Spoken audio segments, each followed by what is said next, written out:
So Moose is actually our third time lucky overlanding vehicle. There were 2 other cars that came before her. The first was Sally, and I'll let Ollie tell you about Sally.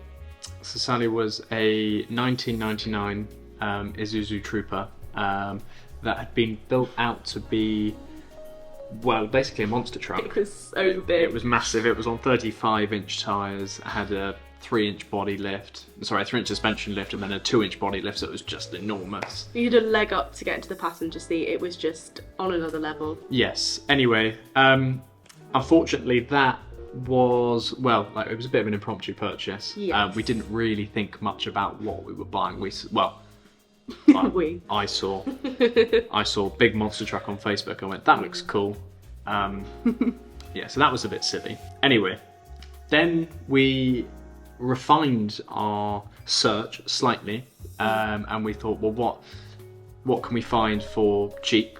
Because we are students at the end of the day. That is sort of already kitted out a little bit, just to give us a bit of a trial into the overlanding experience. So we came across Penny, which is car number 2, and Penny was lovely. And we got, well, how long did we have Penny for? We had her for about a year and about a year and a half. And we were fully, what's the word I'm looking for? Committed to turning her into our overland vehicle that we were going to take abroad.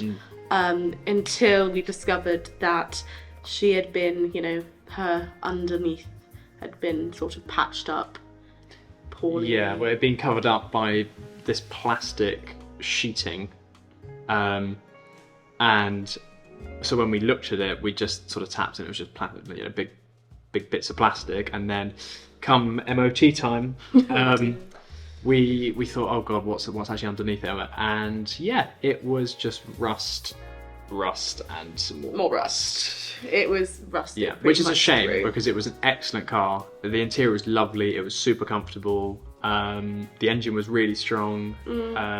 She didn't like hills. No, she didn't like hills, to be fair. But we'd already done bits and pieces like the timing chain and that. But anyway, so we learnt from our mistakes, and we had a proper sit down, and we sort of had 2 or 3 different contenders for cars. The first one was, I really like Nissan Patrols, the Y60s, but they're basically impossible to find in the UK. So that was going to have to be a Japanese import, and with all the import costs and finding a nice one, and obviously we weren't going to be able to actually look at it before we bought it, so that was going to be tough. So that we ruled that one out. We did. The second option we had was to go back for another Mitsubishi Pajero.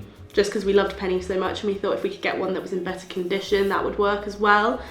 And our third option was a Land Rover Defender, which is what we went for in the end. And our third and our hopefully third time lucky vehicle is now Moose, the big orange 110 Land Rover Defender. And judging by the fact that we've started a series about the car, means that it should be in good working order. Currently there is nothing majorly wrong with it. It's got a very slight coolant leak, which we patched out just by tightening Jubilee clip and bits and pieces.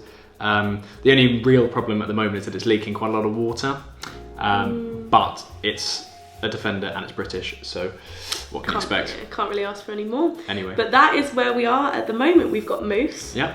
And I mean, we've done the roof and all the other Well, bits. we're committed now, aren't we? We are committed. We're in deep now, so we're in, Yeah, cool. Moose. But yeah, so, yeah, well, what have we got on to do with Moose? We will cut to that clip now.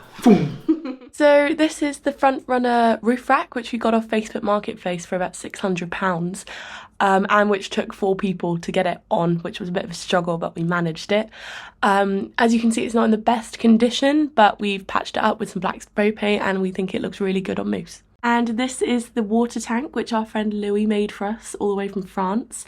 It's 50 litres and it's going to sit underneath the rear wheel arch and will be our main water source.